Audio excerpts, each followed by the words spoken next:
Had my mic mute. Hello to anybody who was watching or watches in the future. Welcome aboard. Welcome back to my channel. I'm Kurt, and today we're going to be going for just sort of a shakedown ride in the Sierra. This is the new one from Flysimware. It's the C24 Beach, and I've only had a little time with it so far. It's very, very nice. It's I'm trying to think best how to describe it. It's very much like a Piper PA-28, a little more docile, honestly, in a lot of ways. At least this model is. I have no experience with the real aircraft, so I can't speak to how true that is. However, I do know that at least one C24 owner was involved in the development of it, and I've talked with him a little bit about it, and he feels it's very good, and I'll take his word for it. We're currently at Redmond, Roberts Field in Oregon. Nice clear day up there, so it seemed like the one to pick.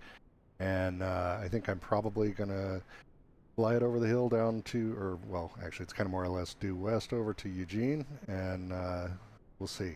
I don't know really. I haven't spent a lot of time with the manuals for this plane, so I don't really know what its capabilities are as far as sealing and whatnot. So who knows? Maybe maybe we get turned away due to sealing, but I don't think so. I think it's got enough performance to get up. It's only like you only need about 10,000 feet or 11,000 feet on a clear day over there.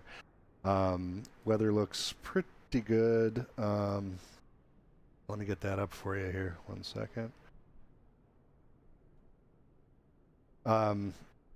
So we're in Central Oregon.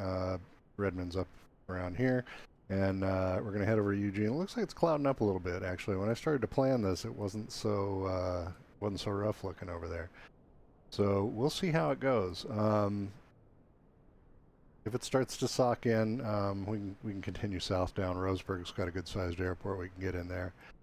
Looks like most of that junk is up to the north of Eugene, so we'll see how it goes. Or maybe we don't even get over the mountains and we'll find someplace else. Maybe we'll go down and land at Sun River or something. Let me see. I want to take a quick look before we get going here at Sky Vector, and we'll see what the airports are reporting over there.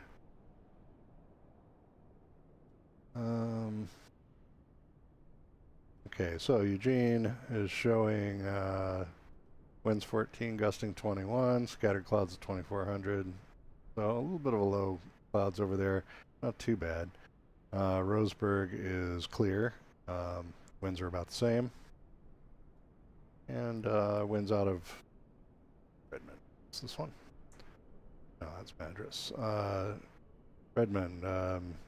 Calmer winds on this side of the hill, but also out of the north at about 10 knots. And as you saw before, it was clear. So yeah, we have a lot of options. We'll go out of, we'll come out of Redmond. We'll head over toward Eugene if we can get over the mountains. If it looks socked in, we can maybe go south to Roseburg, or we'll turn back. Maybe we can come back into. I've never landed at Sun River in real life or in the sim. I've been there, but never actually got a chance to fly in there. So let's we'll see what we get. Get in the airplane and check her out.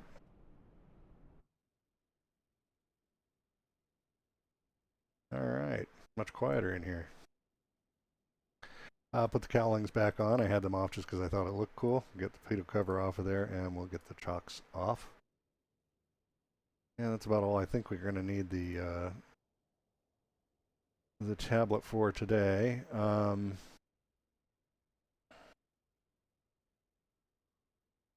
Second here. Oh, I left the Chrome window up like a fool. In the tablet, all we were doing there, in case you've never used the Flysimware tablets, most of the equipment is in the tablet here. The tablet is pulled up by just clicking on the mount here on the window, and then you just turn it on here. You can also get rid of it by clicking up by where the camera is on the tablet. These are all different settings that you can put in when you're on the ground to dress it up or whatever you want.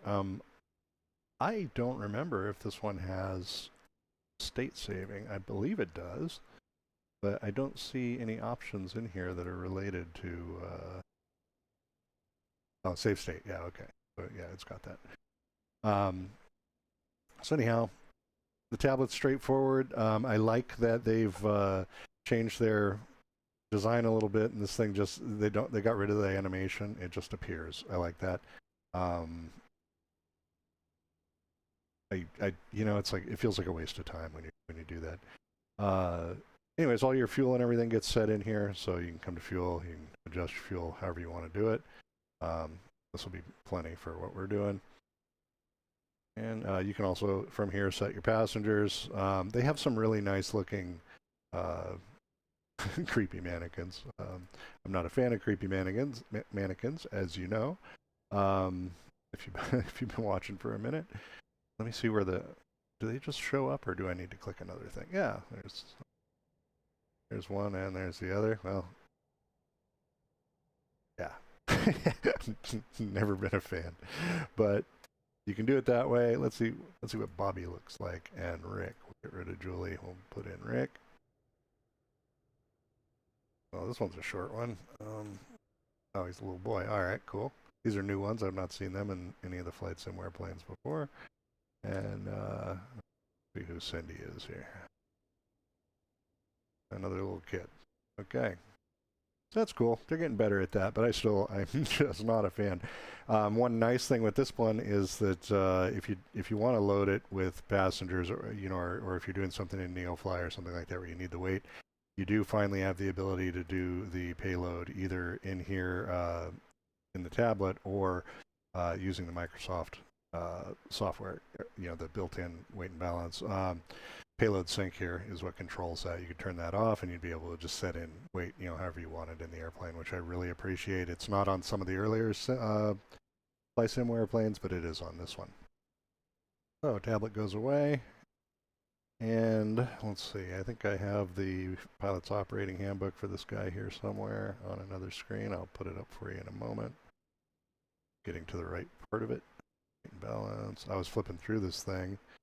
And if I was a little more organized today, I would have this ready before I started the stream, but let's get back there. We need our normal procedures and start up.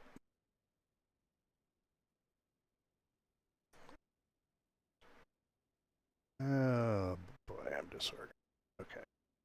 Speed's very safe operation. Already saw it. Normal procedures. It is a pretty simple little plane. Let's get that up here so you can see what I'm doing. And one other thing real quick here before.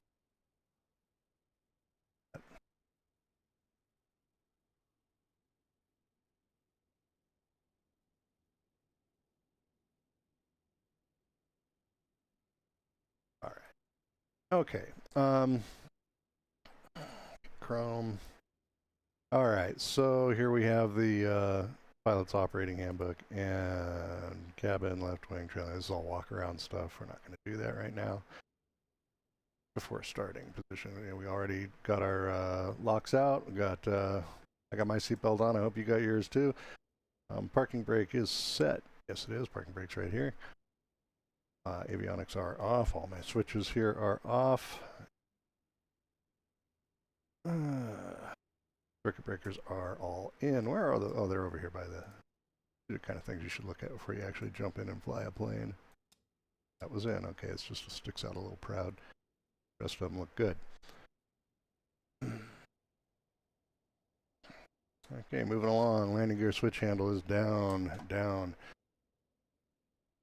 Flaps are up. Light switches as required. Well, before takeoff, we're definitely going to want to have the beacon on. Might as well have the nav come on before we start the engine.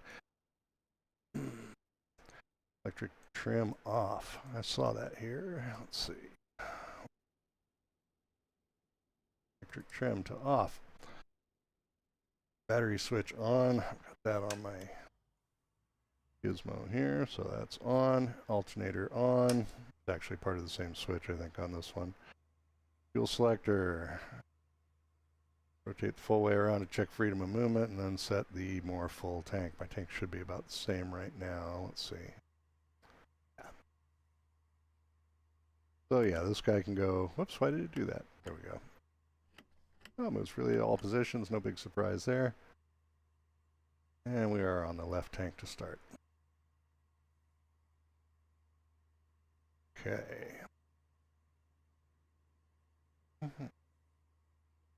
Starting the engine using auxiliary. No, we're not doing that. Okay, propeller full forward. It's there. Probably ought to go full rich. I didn't see that. It might have been in a section above. How did I miss that? Starting engine while on auxiliary. We're not doing that. External power. We're not doing that. Oh, here we go. We had a section that I blew past because I'm being a super good pilot today. Landing gears. Switch handle down. No, I did that. Flaps up. Light switches as required. Battery trim. Yeah, we did all these things. Fuel selector valve. Weird that they don't have you set rich, because this is all for on external power. Yeah, that's funny. Okay, well, anyways, so propeller full forward or full rich here. And let's see, cold start. Oh, now they tell you mixture. It just said, all right. Oh, I see. I've never seen one laid out this way where they break it down into a subsection like that. All right. Throttle, crack the throttle open a little bit. Fuel pump on for 3 seconds, then off. Where is that dude? I know I saw it. Electric trim. Ah, here. 1, 2, 3, and off. I saw fuel pressure move up here. I should have pointed out that I was looking at that. All right, magneto.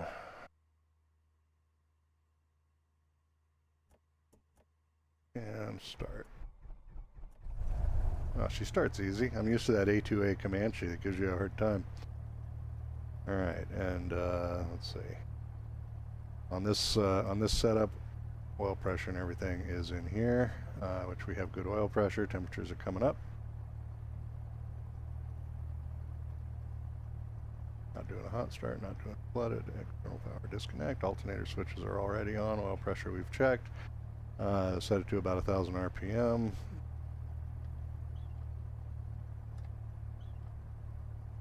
Not rocket science there. Doesn't need to be exact, just in the ballpark. Check for starter engage warning light if installed. I don't think we have one in this one. I've never noticed it. And engine instruments are good. Throttle to, well, we're going to leave it at 1,000 for now. And brakes release. Excellent.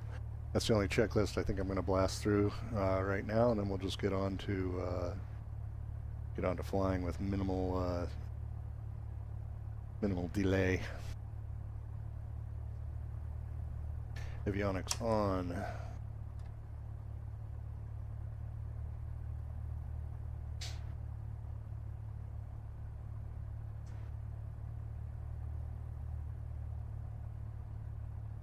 Waiting for the garments to light up.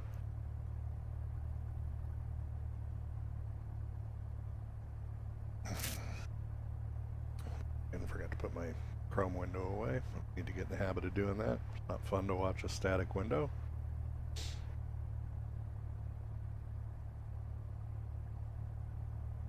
Okay, and the Garmin's are ready to go.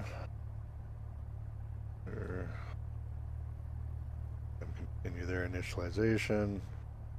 Transponder's already on for some reason. We'll set that standby. 1200's fine.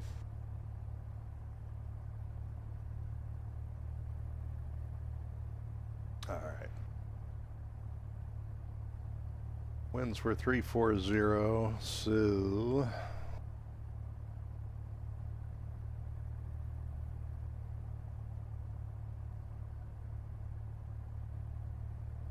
right.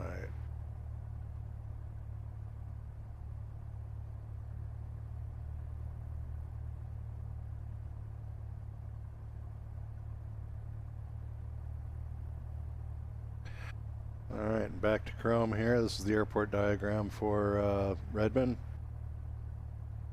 With 340, looks like 29 is going to be our best choice. We're currently parked up here at the north ramp, so we got a bit of a taxi ahead of us to get down there. Not going to be using any air traffic control. It's really more about the airplane. So let's get rolling.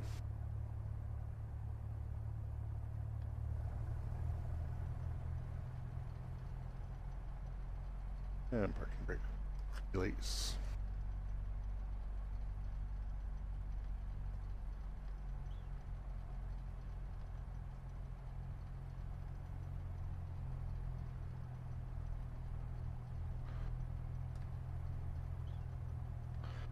Needed a bit for taxi, and this is a higher altitude airport. It's not really what I would call high, but it's 3,000 feet, so we definitely want to stay on top of the mixture, and we'll want to get the mixture set before we throttle up to get out of here.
And it's a pretty long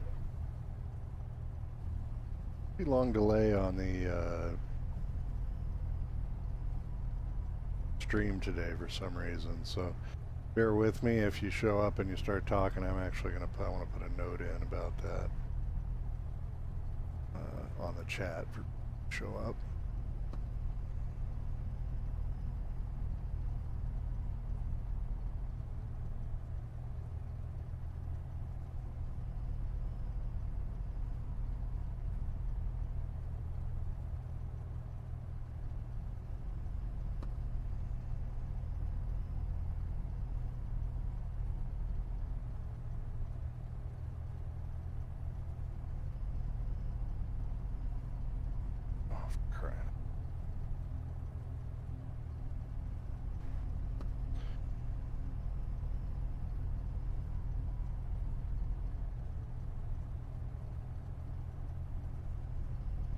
Trying to do a log in here in taxi and all sorts of stuff. That's going to need to wait a second till I get to the run-up area.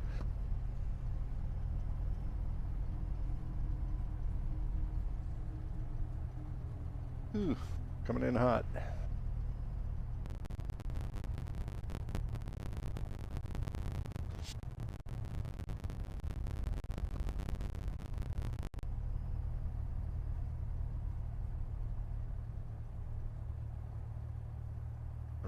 We'll park here.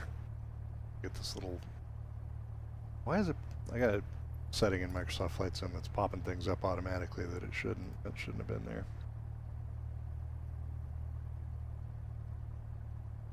And okay. Get this password. I gotta get this little sign in taken care of.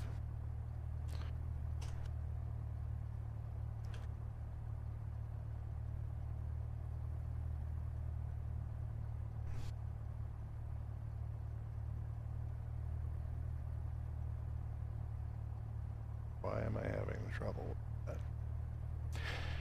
Hello to those of you watching. I'm just trying to get a little issue with the chat straightened out here, and once I have that done, we'll be getting on our way pretty quick.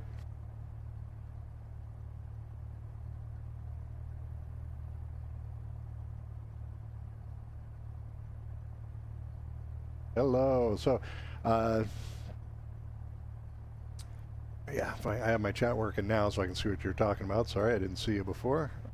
I don't know how long exactly you've been there, but just about good. Yeah, it's a cool little plane. I'm really happy it finally released.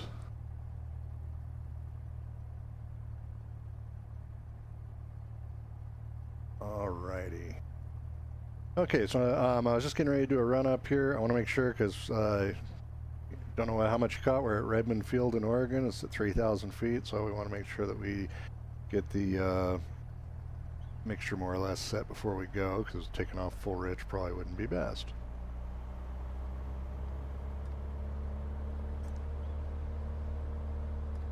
All right.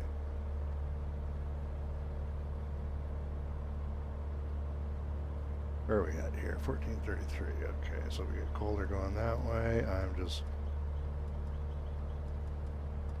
GT up. 16 starts going on. So 1500 peak. We'll take it. I'm going to go a little extra rich for takeoff, and then we'll get it back to regular lean once we're out of here, but not full rich. So I'm going to put it about 1430 will be fine. The 70 rich peak, I think we'll be all right. Okay, prop's working. It's good. Check for oil pressure. Oil pressure drop when we move the propeller, that's all good. And the RPM and manifold pressure we can see easily as well, so that's all good. Fuel injected plane, so it's no carb heat on this one. Check the magnetos real quick.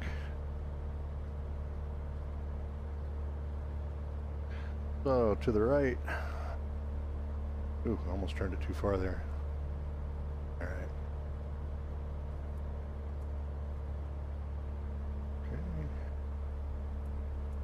And that was about 40 RPM.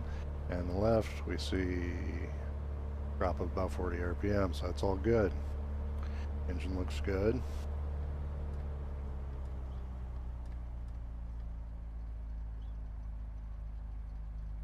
All right, get out of here.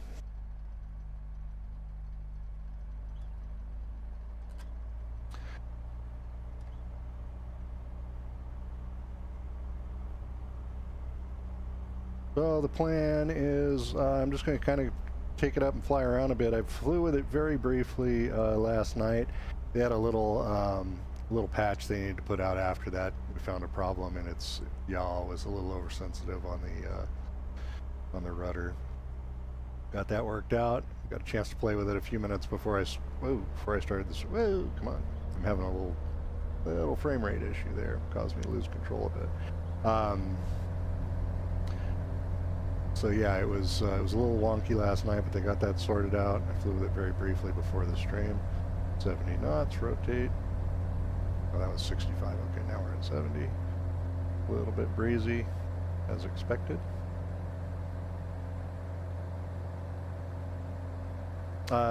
Rotation is 70 knots. And then climb out 80 to 80, 90 is fine. Cruise climb's about 100. Trying to get the trim sorted out here. It's kind of not really where I want it. Wow. Is that all just buffet, or am I actually not getting the trim done? Oh, you know what? Gosh, should have done the checklist. I did the startup checklist, and as you turn the electric trim off. Okay. And yeah, I decided to skip the checklist for pre-takeoff because I just wanted to get going, and didn't have the electric trim on, so I'm sitting here trying to trim it, and every time I let go of the yoke, it would nose down. Now it's flying like an airplane. Okay, well, let nose down, getting a little slow while I've been jerking around with that. This is Microsoft Flight Simulator.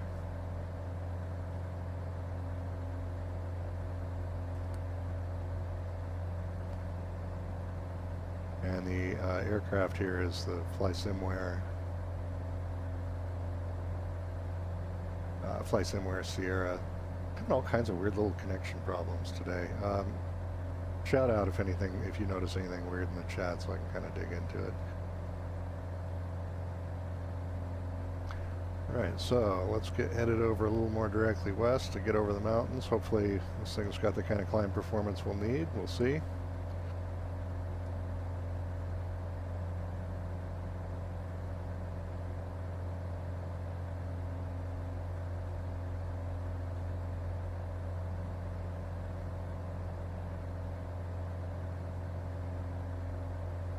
Oh, I left the landing gear down. Jeez, making all kinds of mistakes. It's hard trying to pilot and run a stream at the same time.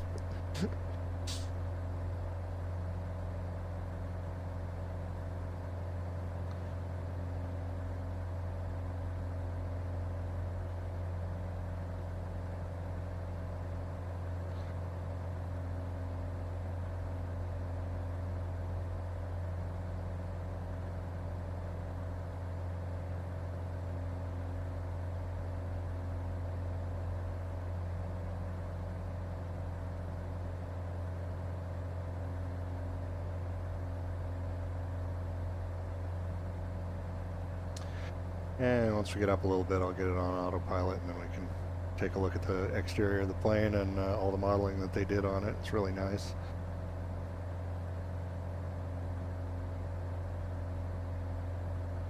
Bumpy.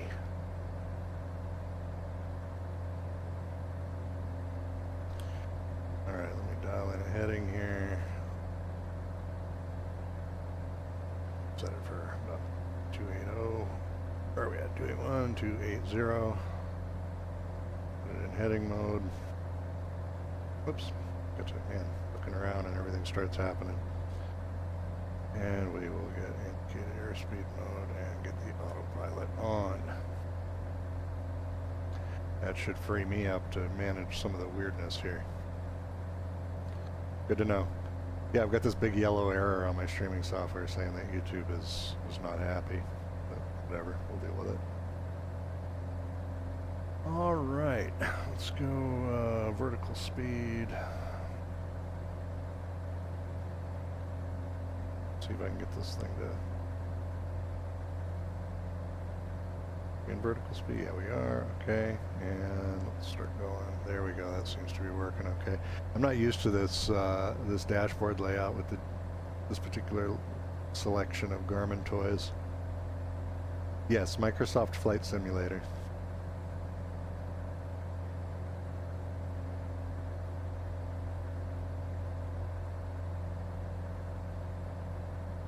Maybe we can climb a little bit more aggressively than that. Yes.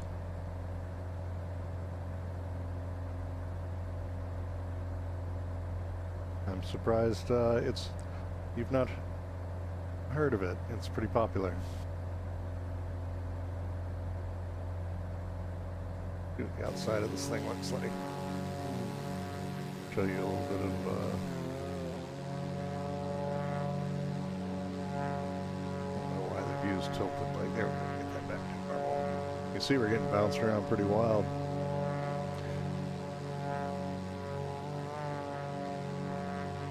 So yeah, it's a nice looking model of the plane. Actually, what I'm really showing here with this stream is the airplane, which is new. It's a third-party add-on airplane. Very nice.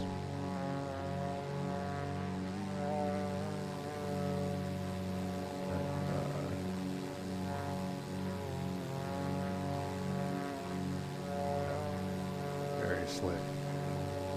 There's a lot of detail on this model, man. They really did a good job.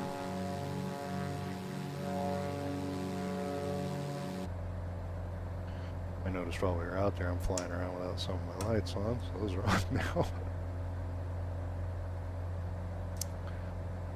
Yes, the flight simulator, the base package I think is about $60 or $69 US. And then the add-on aircraft, this aircraft, all the add-on aircraft are fairly expensive. All the good ones are a little bit expensive, but there are many free add-on aircraft as well. This one is pay, and it was $30 for this one.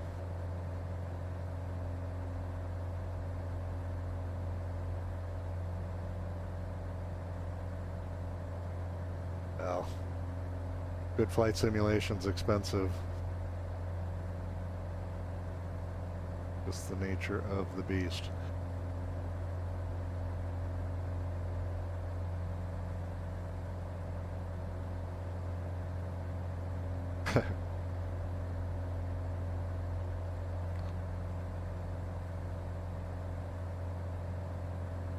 I mean, you do get the whole world and a whole mess of airplanes too, so you get a lot for the money. But yeah, it's not an inexpensive way. Definitely it'll cost you $1, and then if you don't already do any flight simming stuff, you also end up having to get the controls and everything else in order to really fly it well. But you can do fine with just a basic joystick if you have one. You don't need to have all this junk like I've got.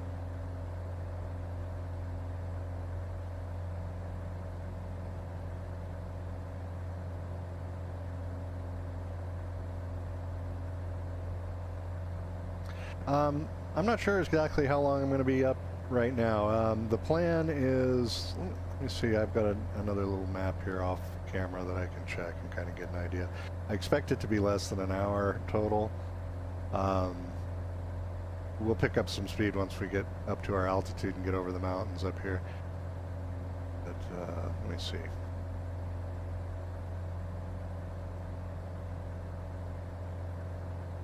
So we are going from Redmond to Eugene. It estimates about 45 minutes, 49 minutes. And I can show you here where we are.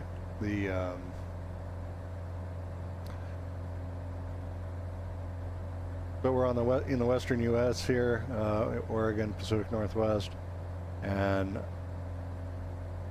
we took off from Redmond, Roberts Field here, and not actually doing a direct beeline just like this line, but that's the straight line direction there. And so that comes up as 89 miles and 49 minutes.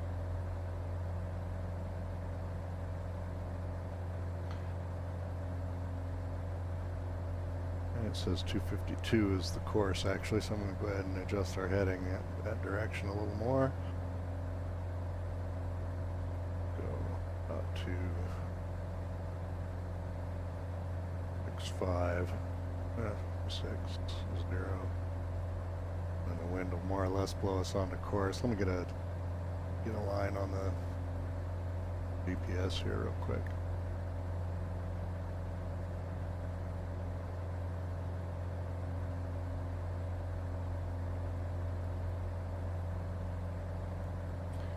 All right, now we get some real information here. I can pull up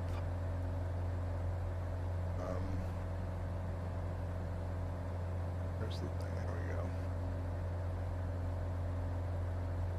we go. All right, so now that's real data now instead of just I'm sorry, I left the map up. I'm a dummy. So I plugged it into the GPS here, direct routing, and this is the actual information. So we've got 75 miles to go. It expects 43 minutes at our current speed. I can zoom that out a bit.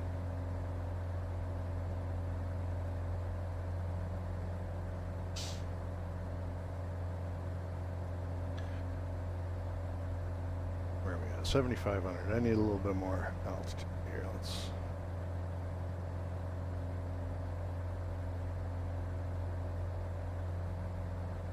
Let's get to climb a little more aggressively here.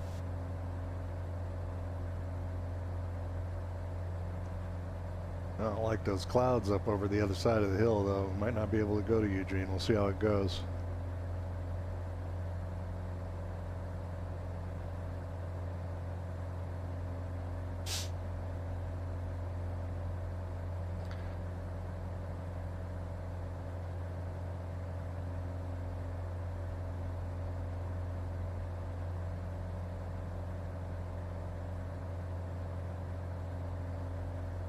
So, do you have any simulators, or is this the first time you've seen this at all?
All right. I think we can level off here, get our speed up a little bit. 8,900. Actually, I'm going to go to 90. No, actually 8,500. Yeah, we'll stay here. Let's altitude.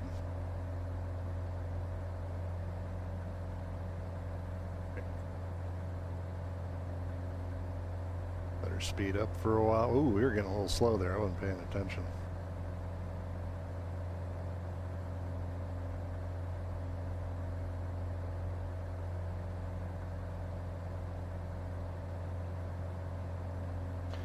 And reset the mixture. Up pretty high now.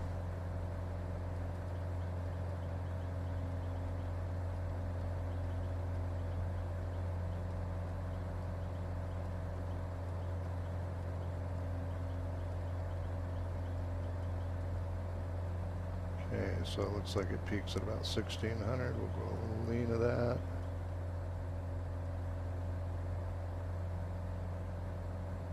And reduce the RPM.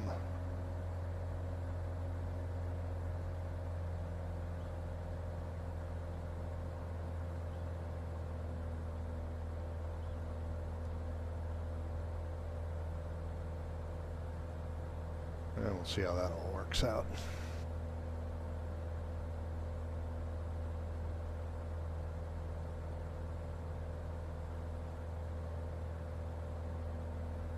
And let's see.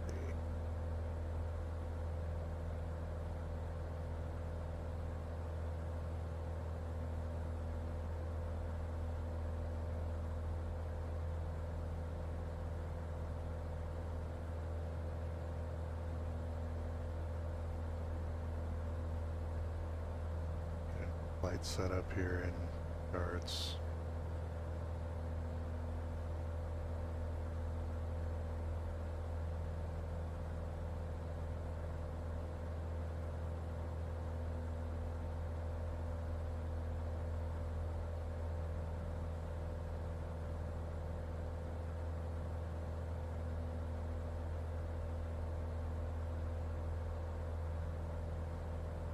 Why is it going so slow? Come on. There we go.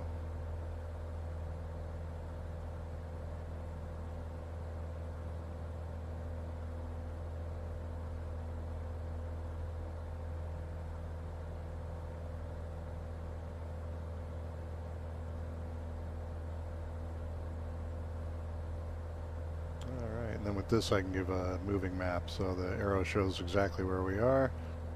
A little north of the direct line there, but that's all right.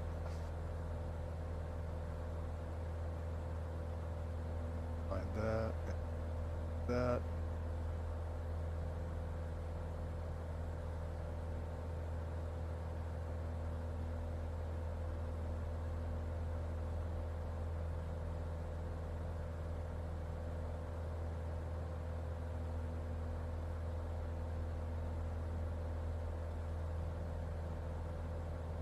Kind of behind my head there, so I'll pop that up a little bit.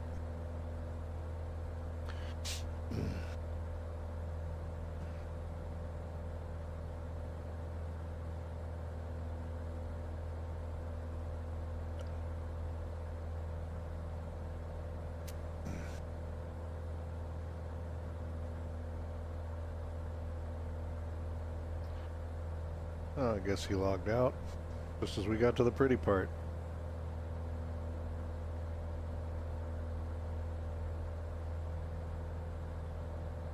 Good out there today. It's nice and clear on the east side of the mountains. Looking a little ugly up ahead. We'll see how we do. Never did put this thing on nav mode.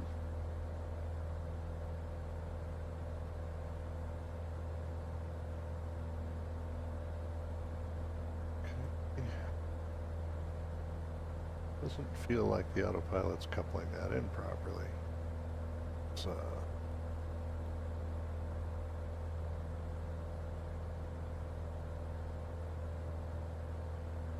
what's going on here?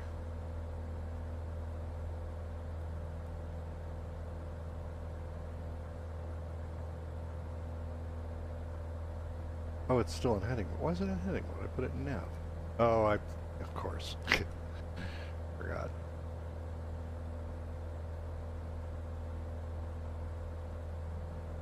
The airplanes that work as they're supposed to, which is most of them now that Working Title's been doing the avionics, you have to have your heading on an intercepting course with your course line in order for the nav mode to come on, and I didn't do that, so it was just kind of randomly flying off to nowhere.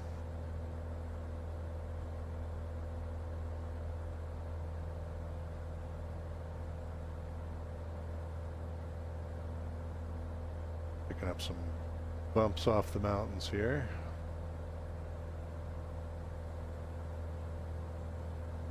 I believe the one we're seeing here is Broken Top, and then the other sisters are down there.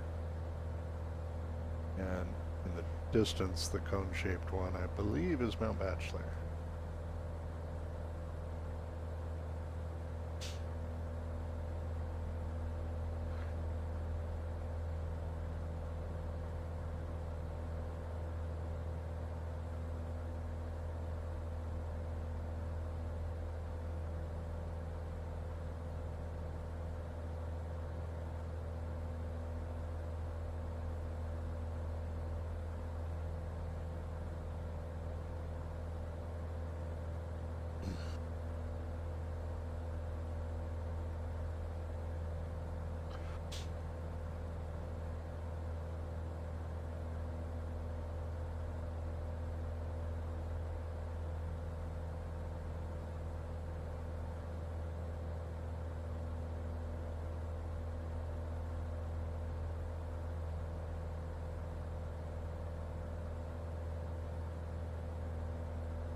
Alright, let's see.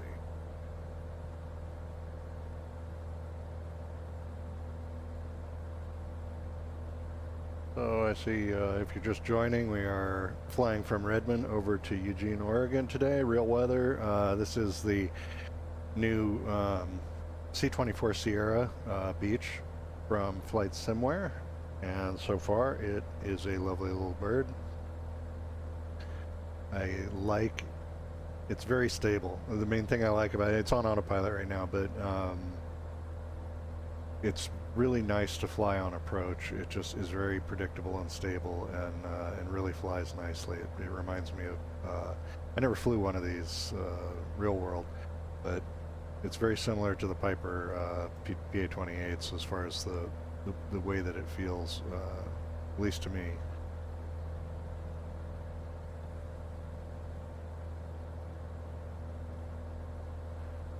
And trying to figure out if, still trying to decide what we're going to do as far as these clouds and whether they're as serious as they look.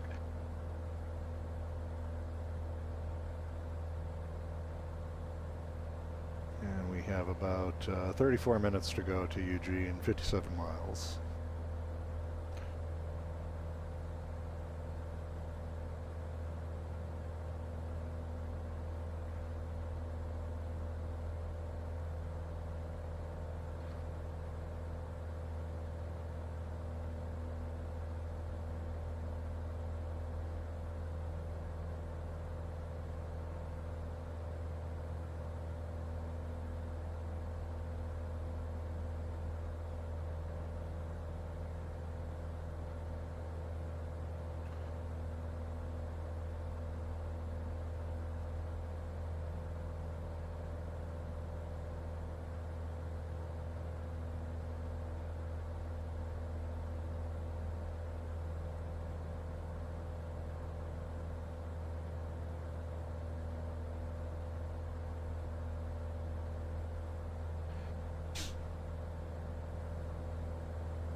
At the moment, not a lot going on in the flight, just kind of ticking off the miles to get there.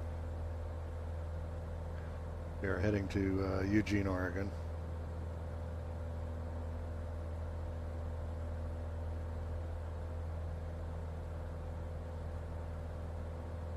already got everything leaned and trimmed, and I've got it on the autopilot for the moment, so kind of a kind of a boring phase of flight.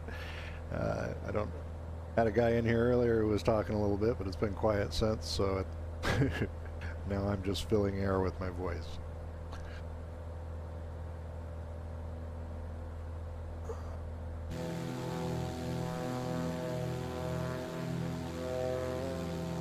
Beautiful model.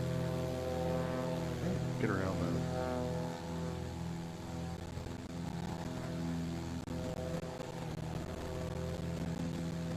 A lot of detail.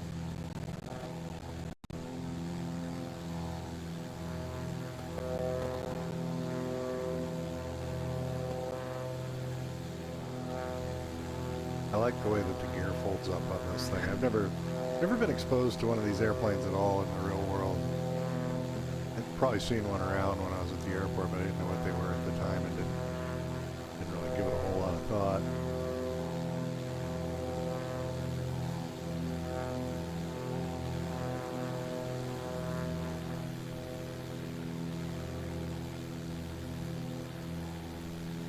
Interesting how that folds in there.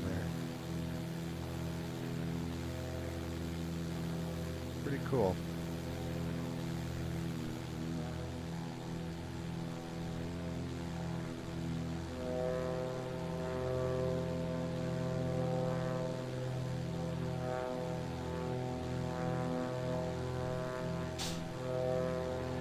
Cannot argue with the work they did on the art for this thing. It just looks so nice. Cool little plane.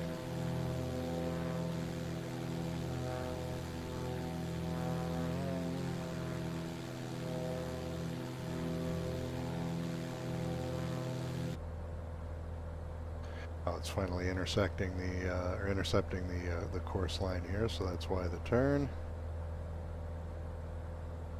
Hello to the new joiners there. Steady trickle of people in and out, but not a whole lot going on at the moment. Flying over the Cascades toward Eugene, Oregon. Kind of keeping an eye on the weather here. I just sort of gave it a quick look before I started, but didn't go into detail on what it was going to be like when I got over the other side here. So it's a little thicker than I was expecting. Eugene's reporting 2,400 feet broken. So hopefully there will be some gaps we can get in through, and then if not, I think I would fly south a little bit toward Roseburg or something. On the map here you can see Eugene dead ahead, and Roseburg would be right down here. We'll see how it goes. There's some other options here, but these are, I think, all little oh, that seems like a real airport. Which one is that? I'm not real familiar with all the airports up there. Hobby, 3,100 foot runway at Hobby,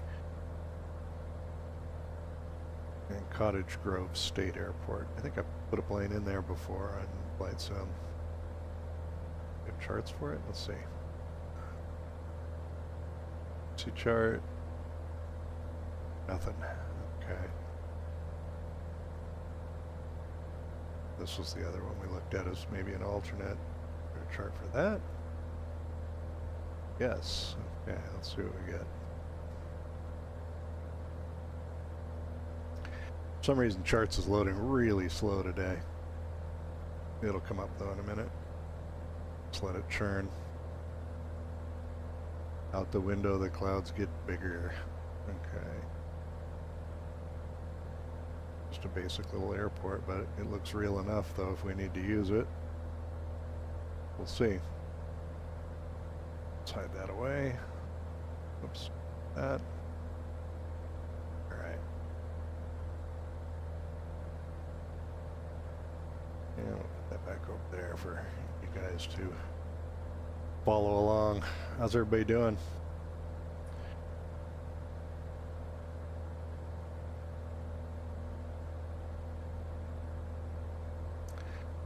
I don't think I've ever flown over this little section of the Cascades before. There's a lot of little lakes down there. It's pretty cool.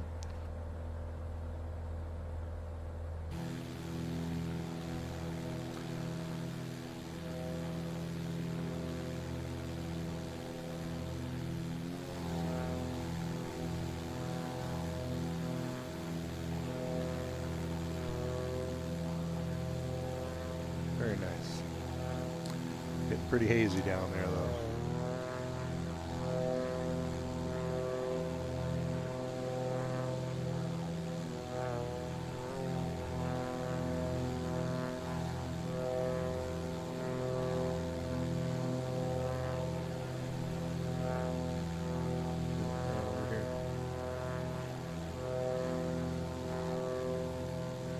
Yeah, most of that stuff's to the north of us, so hopefully not going to be a factor. Let me get the camera pointed back over here. Otherwise, I'll switch that view later and I won't have any idea what I'm looking at.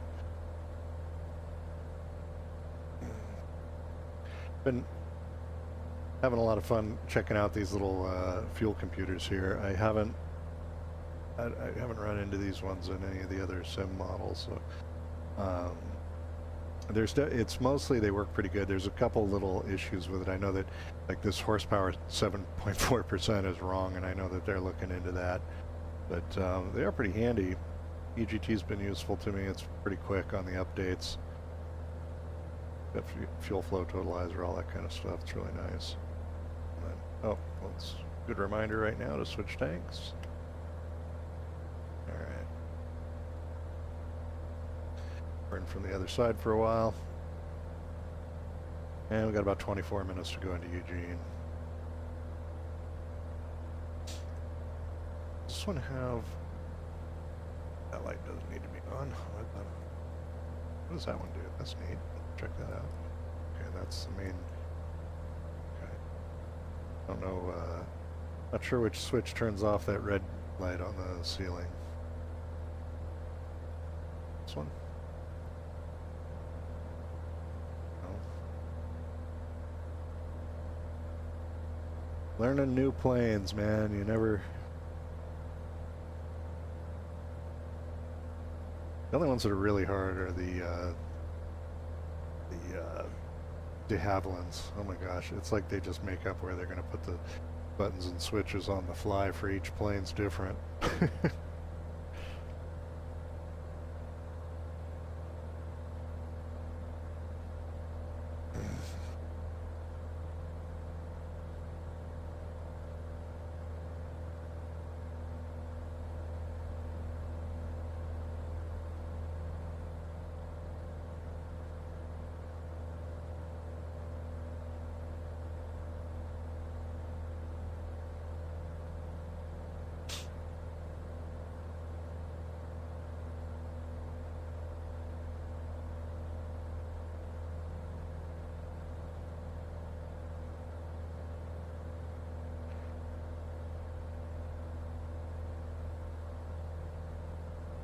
Bumped around a little bit. Let's see what we got here. In a little.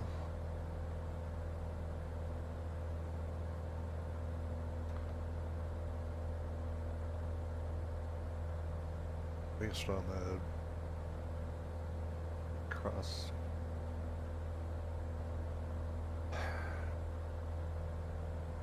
Past the tallest part of the mountains here, so I may start to descend a little bit here pretty shortly. See what we get. I think we can get under this deck easy enough, so I think what I'm going to do, let's see the chart here.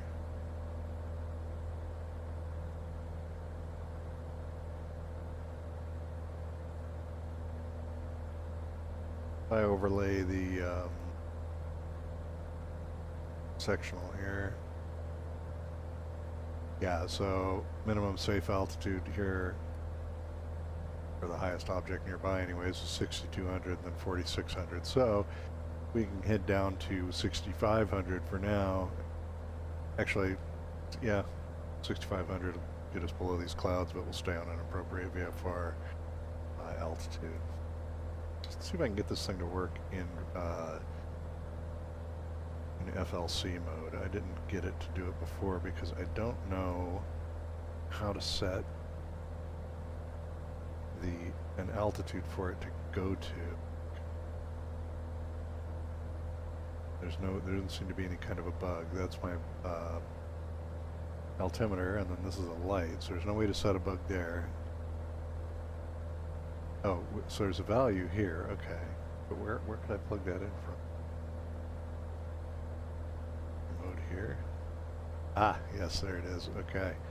Altitude, we want to change that. I want to set it to 6,500, sweet. Glad I found this. I'm not used to these G5s, I've never used one before.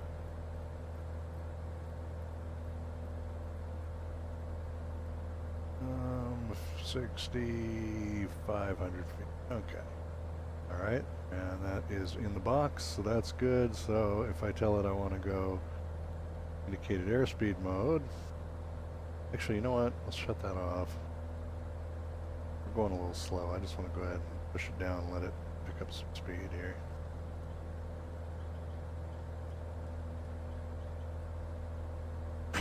I don't know if that can be heard on the recording. The trim wheel squeaks. That's pretty funny. Or at least I think that's what that was. That or there's a mouse that moved into the airplane. No, it's the trim wheel. Pretty funny. Okay, so let's cage the autopilot for a minute here. And we'll let it pick up some speed going down.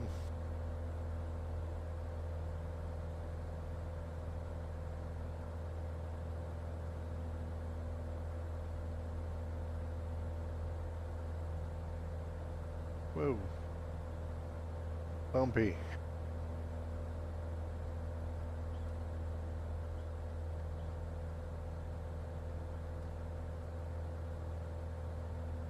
Okay, now indicated airspeed and nav mode and back to autopilot.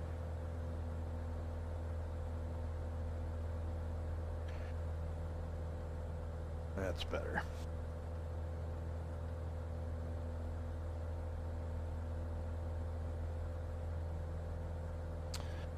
Didn't take nav mode because I had a bad heading in there, so we'll go to heading mode,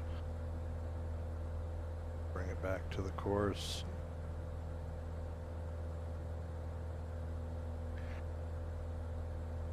And once it settles in there, we'll switch back to nav mode, and that'll arm that.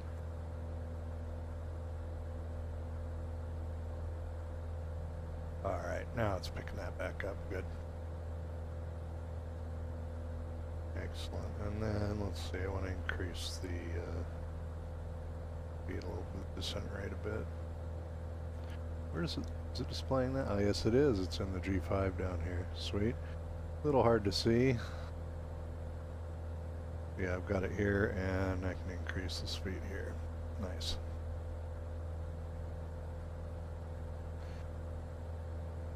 Okay. Well, I'll be flying a lot better now that I understand how that little guy works. Excellent.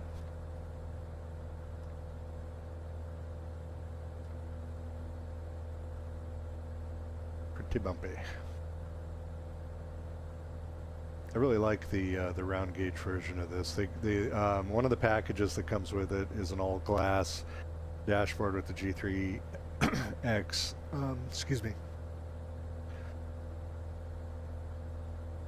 Got the G3X and then a GTN 750 and a GTN 650, and I swear the dashboard and that layout's got to cost more than the airframe for the plane, but it does look cool. But I really prefer the round gauges.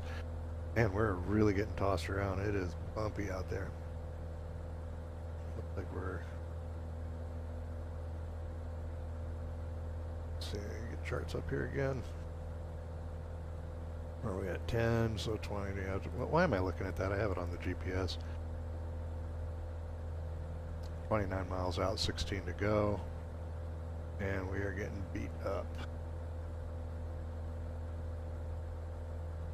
Let's see what the Microsoft's ATIS is for Eugene. Last I checked, it was 340 gusting, or 14. Wind out 340 at 14, gusting 21. We'll see if it's settled down at all. Might be an interesting landing. In traffic, what? Oh, sweet, I grabbed the wrong airport there. Kansas State Greer. These are all little trips out here in the hills.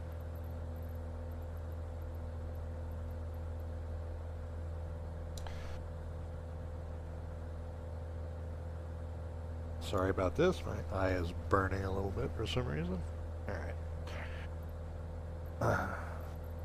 Still further. Come on. It's only 29 miles. How far down this page do I have to go? There are so many little airports up here. Eugene, there we go. That's the one I want. And we'll check the ATIS up there. 335 at 14, yeah. I see Microsoft doesn't report the gust speeds though, so pretty sure if I pull that up in another resource, it would be about the same as it would. Man, look at that. We're getting knocked all over the place.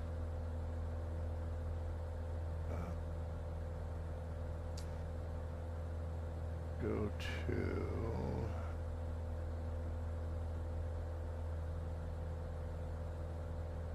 Sky Vector. That on screen. So let's see. Yeah, so here it's saying winds 360 at one fork, still gusting 21, still scattered at 2400. So I mean, in theory, we can get in there. Broken at 25,000. Well, this stuff is certainly lower than 25,000. My speed started getting away. I wasn't paying attention.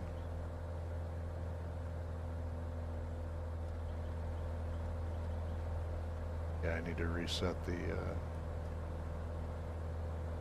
few things here. I did that descent and then didn't relean it. Now the power's all wonked out and everybody's unhappy. Let's see.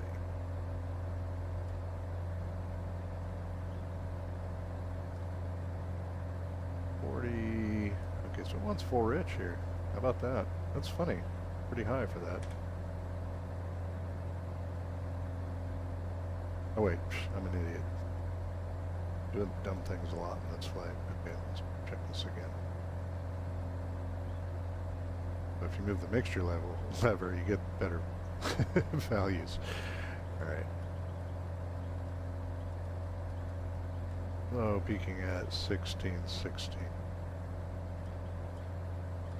We'll take it.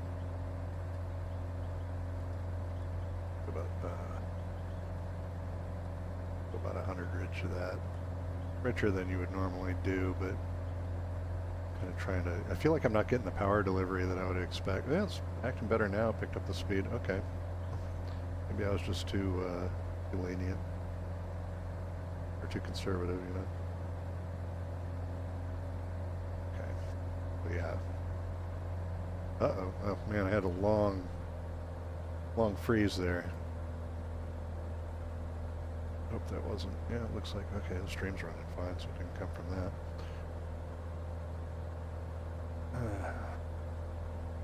Where are we at here? Let me get Sky Vector off the screen.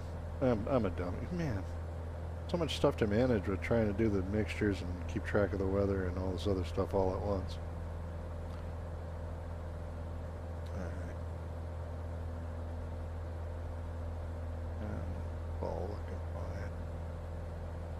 So we can descend further if we need to. It looks like we are going to need to. And 21 miles to go based on what I see on the Garmin there. So, let's see.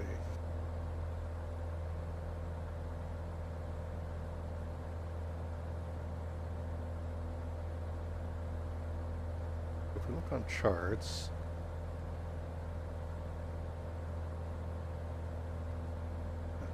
all current. So let's see. Shows the sector is 4,600, but that is behind us. There's nothing in front of us. 2,400, 2,900, 3,100. We can go down to 4,500 here easily. There's nothing that's going to be a problem. So I'm going to go ahead and do that so we can try and avoid these clouds. And so again, to get to the altitude controls on the G5, you click once on the large guy here, roll it over to altitude and click. And then you can, it's kind of hard to spot there. And you can dial in your new altitude. 5, click. Okay, and that goes in the box up here, just like on the big Garmin's. And then we can come over here and we'll set a indicated airspeed mode. and reduce the throttle, and it'll start coming down.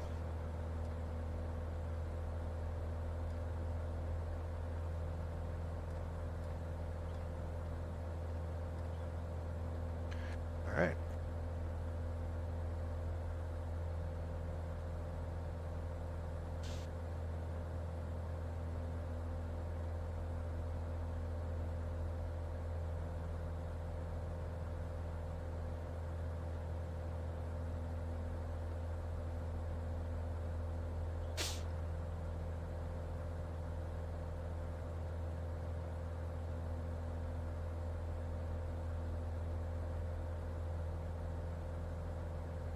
Not a fan of this weather. I hope we get through it. Don't want to have to divert, but not looking great.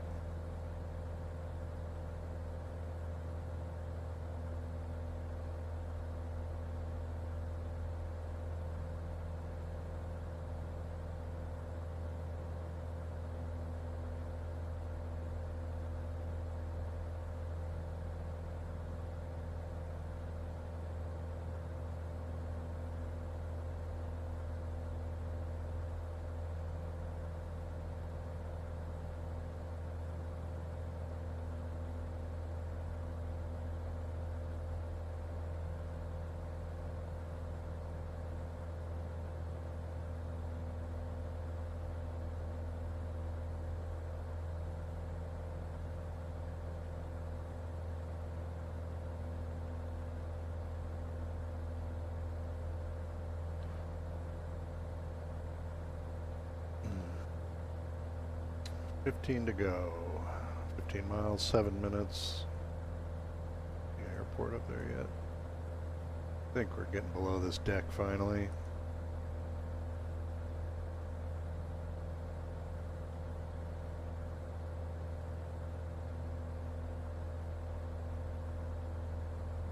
Let's see. So we're gonna, let me get coming down a little more here so we can let's get through this hole here before it closes in up there. A little steeper descent.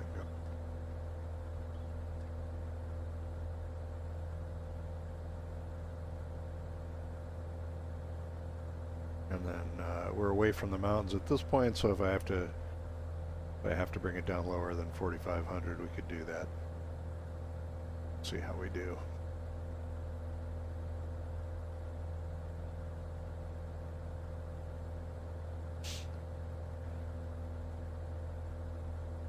Hello, I see new watcher there. Welcome.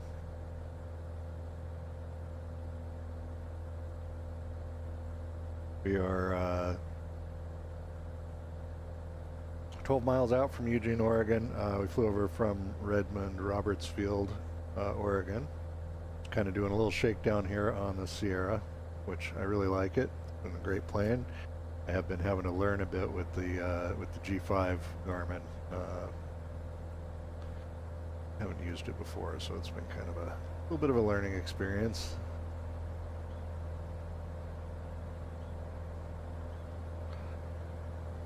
And we should be on the ground in about 7 minutes. Maybe a little longer than that by the time we adjust for the pattern. I'm not using any air traffic control today, so we'll just pop right in there. No delay. There's airport light. Yeah, this is the field up there, so that's good. And let's see.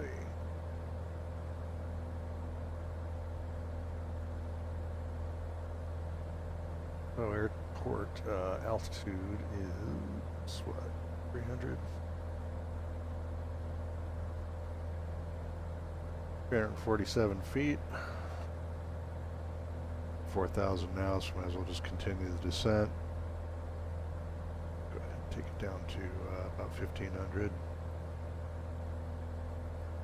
I can't even see that.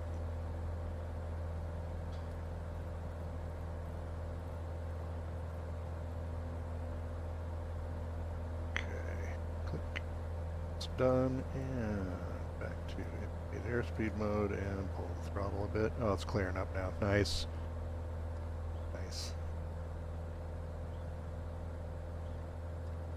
Very gusty out here today. Winds are mostly down the runway. 14 knots, gusting 21 last I checked, so it might be an eventful landing. Be all right though.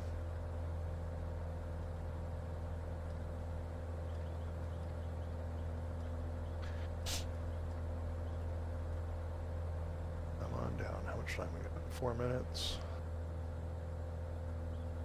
Get for about 750 feet per minute or so here. I can get it to settle in.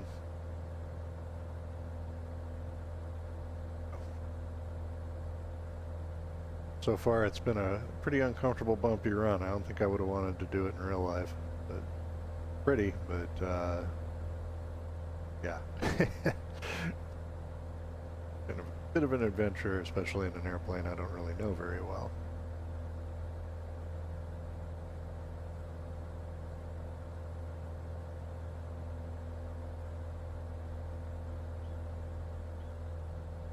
Coming down.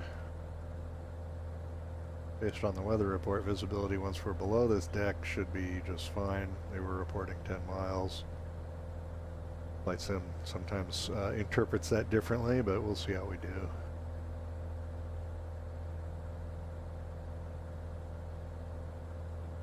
Yeah, it's clearing off nicely. Okay.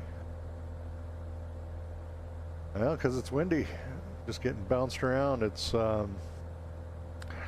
14 miles. Wind's basically a direct crosswind from to us right now. It's coming across from the right to the left at 14, gusting 21. So it's just a bumpy ride.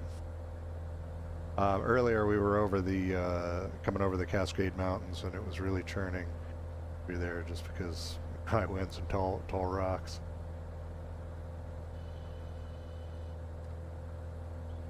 All right.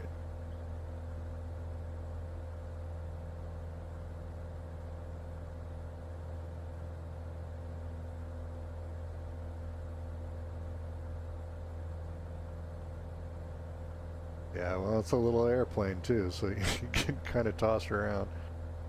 But luckily it's, like I said, it's right down the runway, so it shouldn't really be a big deal as far as getting it on the ground. Might make for a fun flare, you know. Usually the way that goes is right when you've got it all settled in, the wind shuts off on you and you get dropped on the ground kind of hard, you know. We'll see how it goes. Another 1,000 feet to go in the descent here before we'll be at basically at pattern altitude. Go ahead and adjust that down a little bit. Take that down. 1,300. And we'll shut off the autopilot here pretty soon. Nah, it's not that bad. I've flown in conditions like this before. It's, you know, it keeps you busy, but it's not scary. I mean, unless you just are always afraid of turbulence, then yeah, I guess it would be.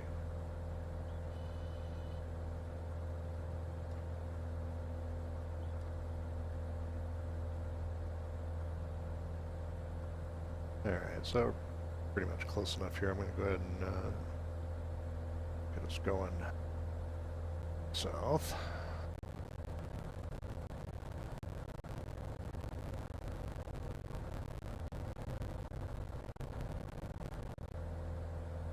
And we'll be done here in just a couple minutes. We'll see how we do.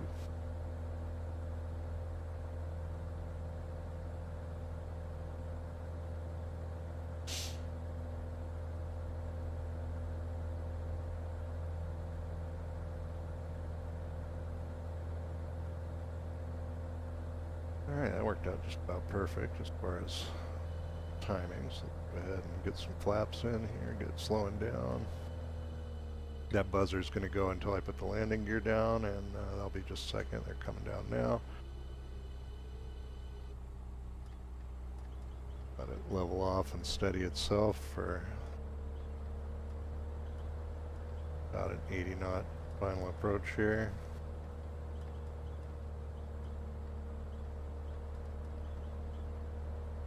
Rich. Resting the speed here a bit. The landing gear pretty draggy on this dude. Okay, feels like it's pretty much got it. Autopilot off.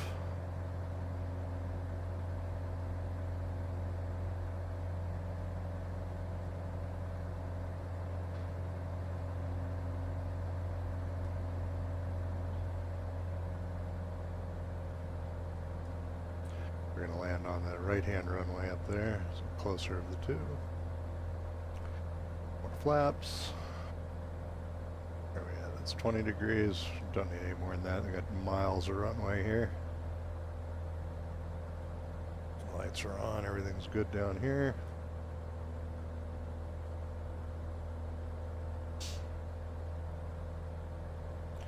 Three green lights for the landing gear, that's all good.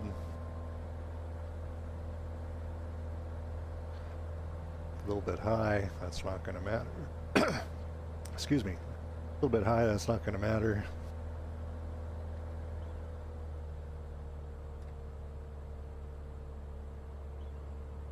Yeah, now that we're facing into the wind, it's not so bad at all.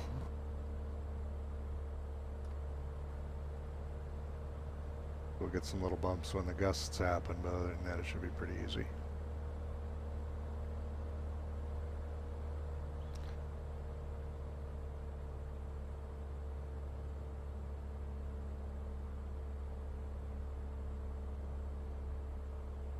Correcting a little bit of a drift there, no big deal. Still high.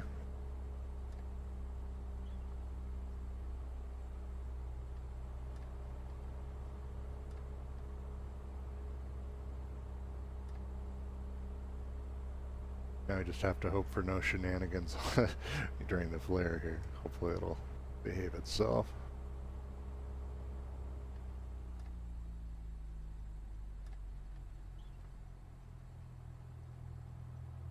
Problem.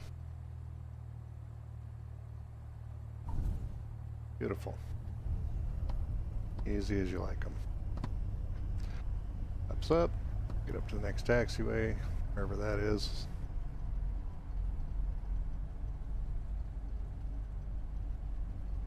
Doesn't show them on, oh there it is, okay, great.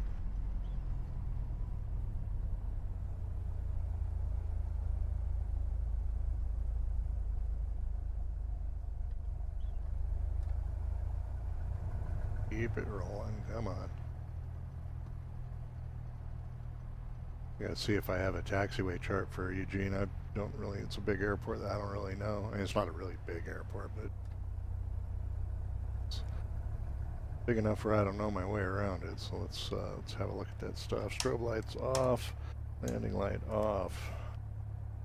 Everything else can stay on for now. And charts here, and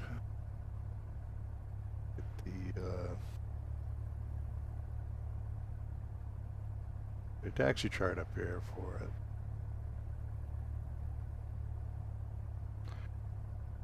And charts is still running slow today.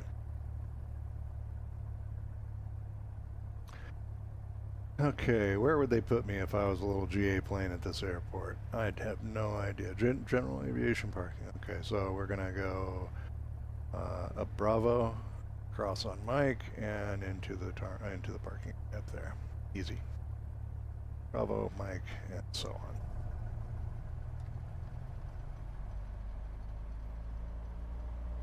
So yeah, anybody, if you're watching this because you're thinking about picking up the Sierra, it's a fabulous little airplane. It's rock solid. Flies like all the little general aviation low wing planes. It's just stable and easy, and doesn't pull any weird games on you. It's a lot of fun. Once I get parked, I'll do some more looking around at the exterior model on it and show you some of that if you're going to hang out.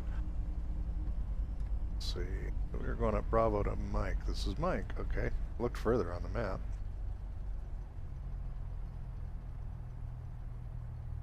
Wait a minute. Let me get the charts back up here.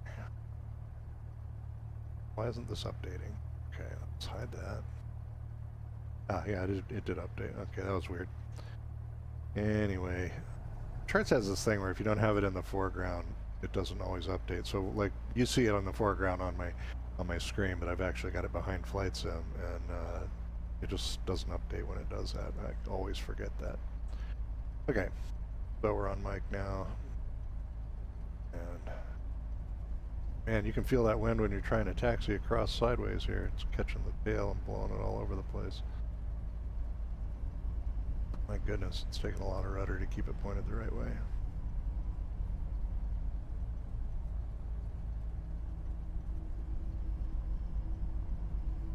1 kilo. Yeah, turn on kilo.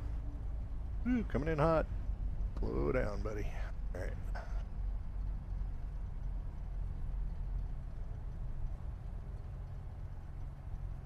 And that does look like a general aviation ramp, doesn't it? Okay. Need charts anymore. Park next to this 152, I guess.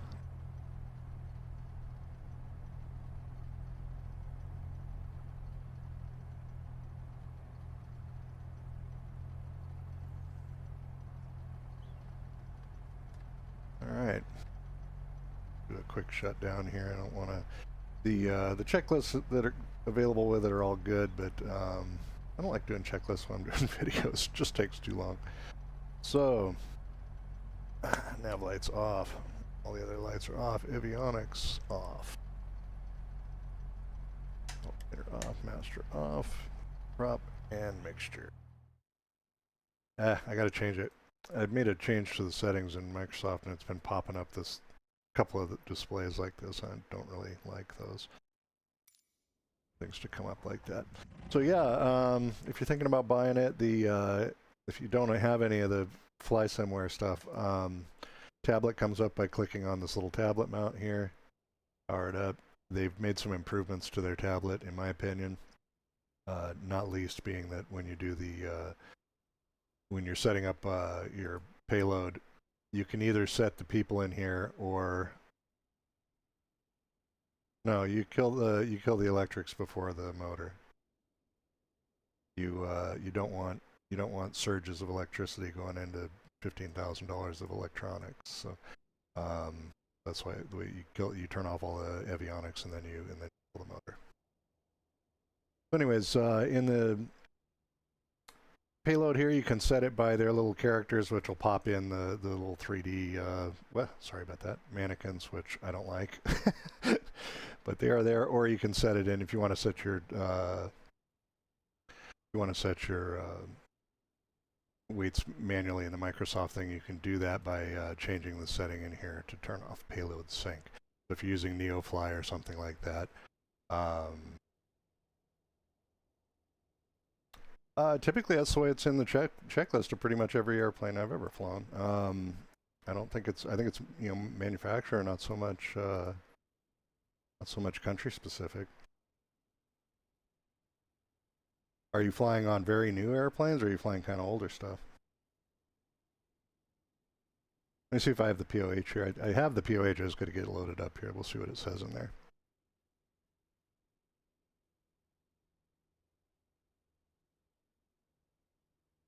We'll get the official word from the nice people at Beach. Let's see.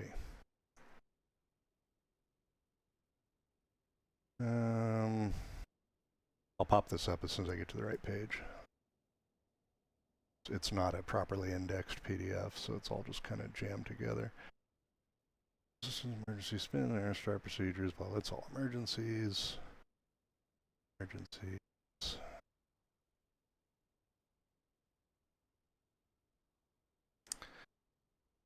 Come on. There we go. Normal procedures, pre-flight, blah, blah, blah, blah, blah, blah, blah, blah, blah. After strike, before takeoff, cruise, climb, landing, descent, before landing, bulk landing, after landing, shutdown. On page 412A. Almost there. Descent, before landing, bulk landing, shutdown. Okay, let's pop this up and we'll see what we got. Oh, now it does. My little controller here is not working, so let me pop that up real quick. There it is. Okay, it was just going slow. So, yeah, let's see. Shutdown, parking brakes, electrical, and avionics equipment off. Throttle closed, mixture idle. So that's the procedure I've seen in every single I've ever flown. So I don't fly anymore, but yeah, I do. I am a pilot, so inactive for many years.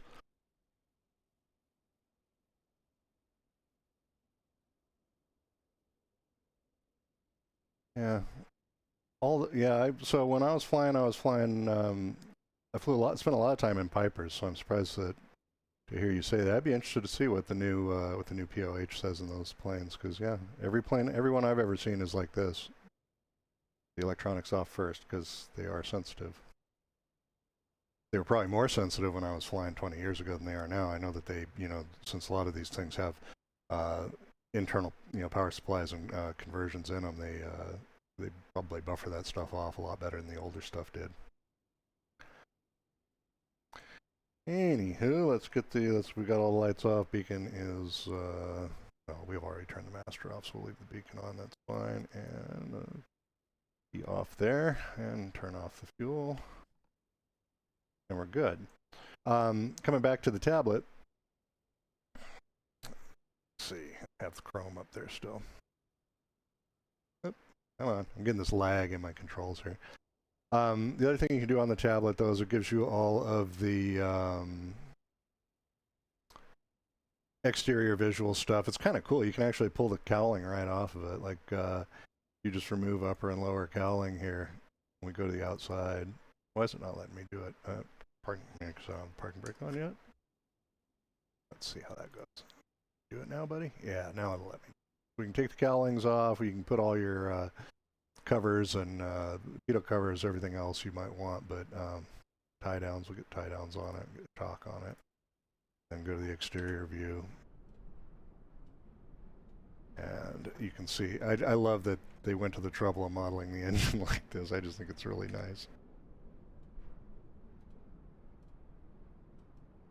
Sorry about the jerky controls there. I don't have my, usually I use a Xbox controller for controlling the drone cam, but I don't have it in there right now. But yeah, I just love that they give you all this detail. You can pull the oil stick, the dipstick on it. It's pretty neat.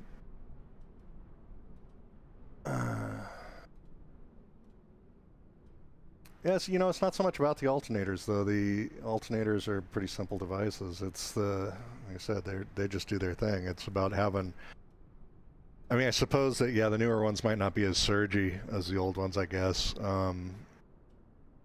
That could be it, I don't know. Yeah, I don't have much, when I was flying like I said,